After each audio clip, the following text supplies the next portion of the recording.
On Saturday, Israeli forces opened fire near an aid distribution point in Rafah, a city in southern Gaza Strip, killing at least 27 and injuring over 180 Palestinians. Amid stalling ceasefire talks, Israeli protesters took Tel Aviv, calling for the Israeli government to end the war. Meanwhile, Israel says it strikes Hamas targets and issued fishing bans on Gaza. Further details in Saim Ahmed's report. On Sunday morning, Palestinians in Gaza City searched through rubble following an overnight Israeli strike that hit a house, killing several civilians. On Saturday, the Israeli army released a video showing strikes on Hamas targets in Beit Hanun, Gaza.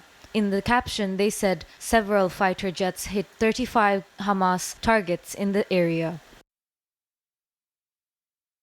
Around 7 p.m. local time, further explosions were heard in southern Gaza as plumes of black smoke filled the sky. Despite dangers in the south, Palestinians are being forced to travel there to receive food supplies from the only remaining operational aid distribution site. The Israel and USA-backed Gaza Humanitarian Foundation closed the other 3 sites for renovation on July 9.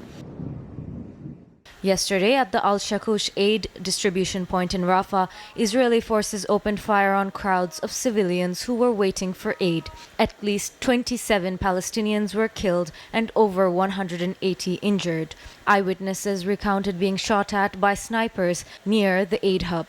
A Palestinian paramedic said most of the shot injuries were in the head or torso. Israeli military also issued a warning yesterday prohibiting swimmers, divers and fishermen from entering the sea, enforcing a total fishing ban, which fishermen say will worsen hunger. Meanwhile, in Tel Aviv, Israeli anti-government protesters called for the Israeli government to end the conflict in Gaza and for a deal with Hamas to release hostages. Hamas demands Israel to end the war too, before freeing hostages. However, Israel insists fighting will only end when all hostages are released. Previously, during a Friday night clash, a 20-year-old Palestinian U.S. citizen, Sayfullah Musallit, was beaten to death by Israeli settlers in the Israeli-occupied West Bank, after which 23-year-old Hussein al-Shalabi was also shot. Saim Ahmed Shanta, SATV News Desk.